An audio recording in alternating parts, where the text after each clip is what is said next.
proposal related to creating a more sustainable source of data about our housing market was presented at Zoning and Planning. And now staff is working through a comprehensive plan update process to do some projections about the needs that we'll see in our city in the next decades to come, so that we can start to better strategize, I think, our overall housing funding package. And so I'm very supportive of the mayor's, including the funding that Councilmember Goodman mentioned for low-income families, because we know that even with the subsidy of affordable housing projects, that often families can't afford even those homes. And so I think this data will help us really continue to improve upon the great work that has been done. And I also wanted to mention that Councilmember Goodman's letter, it just really shows all of the work that has happened over the last 10 years. And it's like a really compelling story about Councilmember Goodman's work and others to build all of those units over the past decade. So thankful for that work. Thank you. Councilmember Goodman. Thank you, Mr. Chair. So we spend $101 million a year on affordable housing. If you didn't read my letter, that's what Councilmember Bender is speaking to. Not all of it needs to be spent on housing. So this isn't a question of, well, you get money from the feds and you're supposed to spend it for that purpose. No, we don't need to spend it for that purpose. We could also be spending it on workforce development or other community development needs. The reason we don't spend all of the federal money that way is because a lot of the federal money comes with restrictions, like you have to put these units in impacted neighborhoods. And we really have a focus on and have been successful in building affordable housing units with our partners in non-impacted neighborhoods. If you look at the most recent Affordable Housing Trust Fund report, one area where we met the goal was in providing units primarily in non-impacted neighborhoods. One area where we didn't meet the goal was in providing enough family units. So a lot of what we're doing in this budget helps to in a very targeted way address those issues. I'll note that of the $10 million in the trust fund, $3 million is set aside for seniors. That's part of the senior housing initiative that we put forward 2 years ago, where one senior project will be built in each ward in the next 10 years. One is underway in my ward, but I then lost it out of my ward to Councilmember Fry. So hopefully we'll have another opportunity to do that in the 7th ward. Lastly, I will say that this fund needs stability. Those of you who know me well on budget issues know, boy, the choice to me between decertifying TIF districts and putting that money into housing is a very difficult one. I would be always the one to want to decertify. So I do think we need to have a mix of flexible money in this account so that we can continue the work of deconcentrating poverty. And that's the reason why I'm willing to use TIF money, which is flexible money, unlike CDBG, which is less flexible, in order to meet our housing goals. Thank you. Councilmember Fry. Thank you, Mr. Chair. I forgot to mention in my previous comments the argument of non-impacted neighborhoods versus impacted ones. And just because Minneapolis does have substantial dollars going into affordable housing overall doesn't mean that we are necessarily all putting it into simply impacted areas. Those non-impacted areas that it's going towards now is an excellent policy decision. I was recently in the Intercity Leadership Conference out in Seattle, and one of the items that they discussed was these zip code statistics and how you can literally predict outcomes from employment rates to educational success to even the likelihood of having a heart attack by the age of 55 or 60 based on the zip code in which you live. It's not just socioeconomic background. It is literally the zip code in which you live. So having that desegregation of socioeconomic class and having affordable housing in these middle and upper income non-impact areas is critical. Thank you. Additional comments, questions on item 5?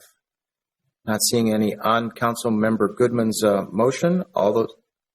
Sorry, did I miss it? The number? Oh, I'm sorry. Yes, thank you. On item number 4. Councilmember Goodman's item on the Affordable Housing Trust Fund. All those in favor, please signify by saying aye. Aye. Opposed.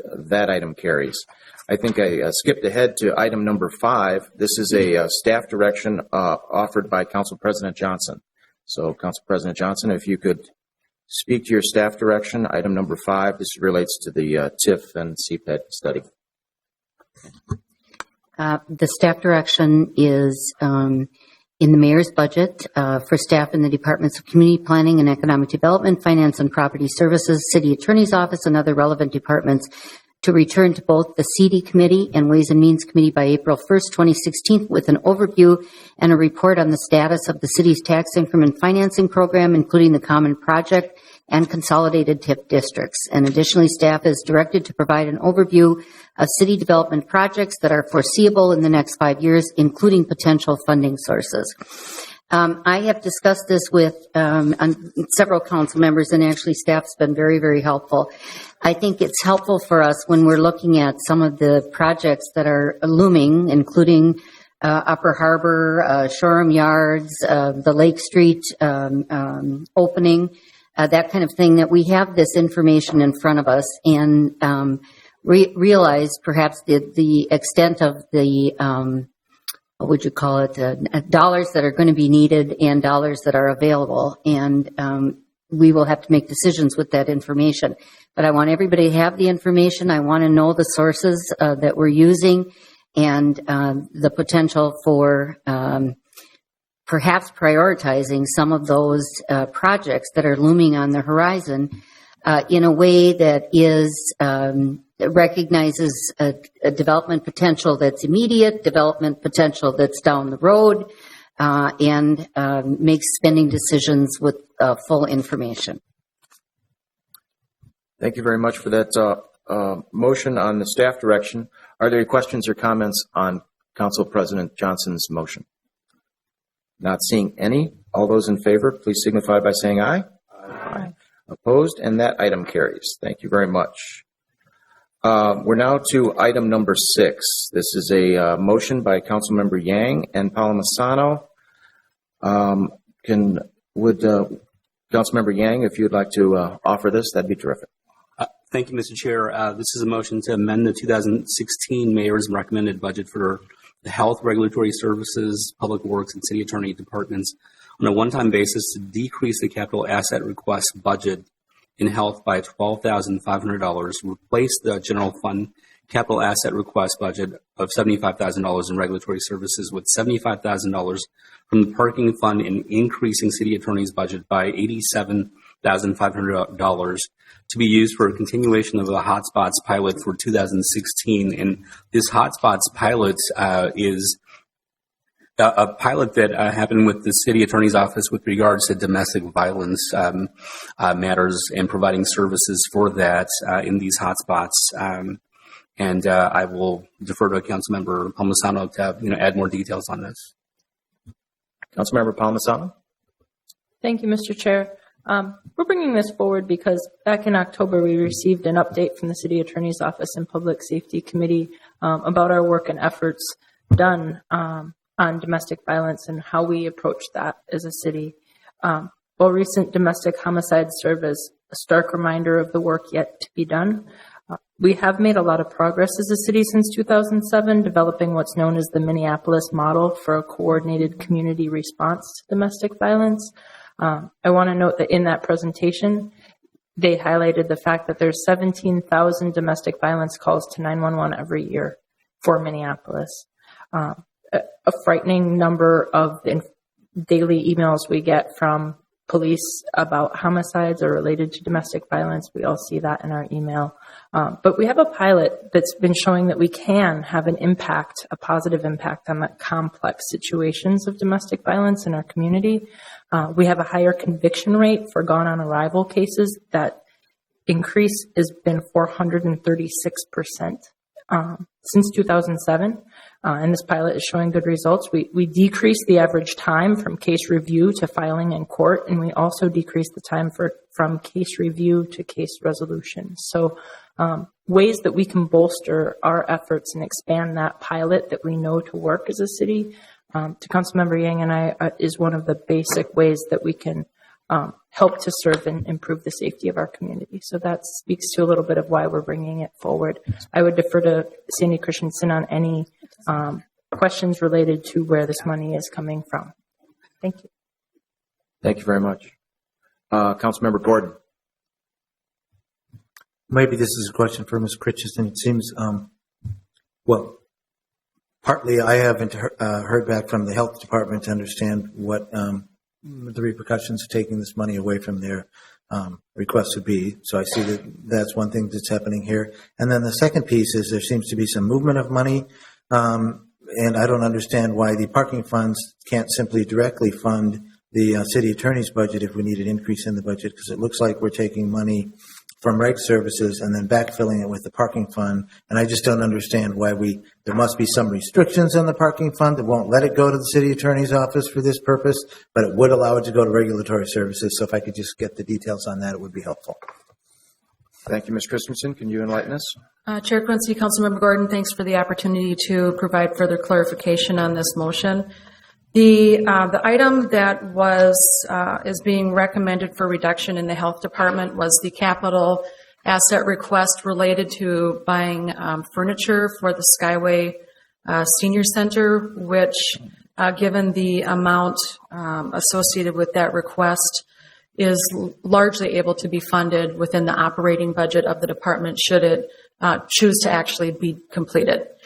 As for the reduction and replacement of funding in regulatory services, the capital asset request recommendation for regulatory services included the purchase of software for electronic citations for the Traffic Control Division, which would have been funded through the city's general fund. And because of the direct linkage between the parking area and traffic control, it's appropriate to swap out the funding from the parking fund rather than general fund. In this particular instance, it's certainly appropriate, which then does provide for that $75,000 to then be reallocated to the city attorney's department. So there is some nexus there. It's a little vague here, and I apologize for that. That's all right. I appreciate the clarification. Thank you. Yes. Mr. Chair and Ms. Christensen, so tell me that again, the relationship between the parking fund and this allocation. Chair Quincy, Council President Johnson, in the mayor's recommendation, the Regulatory Services Department had received a recommendation of $75,000 in general fund resources to fund software purchase for electronic citation software for the traffic control folks. And because of the linkage between the parking activity and traffic control, we felt that it would be a very good link between the two to provide for an opportunity to free up that $75,000 to assist in providing for this opportunity. Okay, thanks. Council Vice President Glidden. My question was also on the source of funds. I will just note for council members here that in the past there's been some usage of the parking fund that maybe wasn't so directly related to things that I think hearing what's that relationship to parking services. So I'm glad that you explained that. I would hate to think we're reverting back to that type of usage of the parking fund as sort of a slush fund. And so this helps me because I am supportive of the overall request. And I just one more comment on the request, which is just that I feel like our city attorney's office in cooperation with the police department really have had a history of innovative work relating to reducing the escalation of domestic violence incidents and responding to domestic violence incidents. So I just want to say this is a good program. I think it's a continuation of really what's been an investment, continuous investment in that work and a lot of innovation. And so I appreciate that. Chair Quincy and Councilmember Glidden and other council members, I do also want to reassure you that we're not shy about saying no if we don't believe that there's appropriate linkage between the expenditure and funding source. Yeah, it did appear like you were cobbling together some interesting approaches, but I appreciate you providing that linkage. Council President Johnson. Well, Mr. Chair, I think the fact that it's going to the city attorney's office also gives me some comfort, so they must have signed off on it. Right. Thank you. Further discussion on this motion. So on Councilmember Yang Palamisano's motion, continuation of the hotspots pilot for 2016. All those in favor, please signify by saying aye. Aye. Opposed? That item carries. Thank you very much. The final item that I have in front of us is item number 7. That does not preclude additional items coming from out. I just wanted to note everybody within the packet. Item number 7 is a motion by Councilmember Warsame. So, Councilor Warsame, if you could speak to this motion. Thank you, Mr. Chair. And this motion is to amend the 2016 Mayor's recommended budget for the Minneapolis Police and Neighborhood and Community Relations Department on a one-time basis by decreasing the East 24th Street substation allocation by $20,000 and increasing the Neighborhood and Community Relations budget by $20,000 to be used for cultural, community educational programs. And this was money that was put in by the mayor for a substation in the Village Market expansion. And the Village Market expansion did not go through, and that's why we're moving the money to the NCL. Okay, thank you. Any questions for Councilmember Warsame or any staff questions? Councilmember Gordon? I guess my only question is the cultural community educational program sounds pretty general. Is there a more specific channel that will flow through within the department? It's going to be NCL's outreach program, I believe, and it's going to be targeting the East African community that they've had the difficulty in reaching out to at this moment in time. Thank you. Thank you. Probably the same organization or the community that would be served by the substation plan. That is correct. Thank you. Any further questions on this motion? Not seeing any. So on Councilmember Warsame's motion, please signify by saying aye. Aye. And opposed? That item carries. Are there any other amendments that anybody would like to offer at this time? Not seeing any. So with that, colleagues, we've concluded the consideration of all the amendments for the 2016 budget. I will move approval of the proposed 2016 budget as submitted by Mayor Hodges and as further amended by this subcommittee with a recommendation for adoption by the full City Council at its adjourned session on Wednesday, December 9th, 2015, beginning at 6:05. Is there any discussion on that motion? Not seeing any. All those in favor, please signify by saying aye. Aye. Opposed? And the ayes have it, and that motion carries. With that, colleagues, we've concluded our business for the afternoon. Seeing no further business before this subcommittee, we are adjourned. Thank you very much for everybody. See you Wednesday.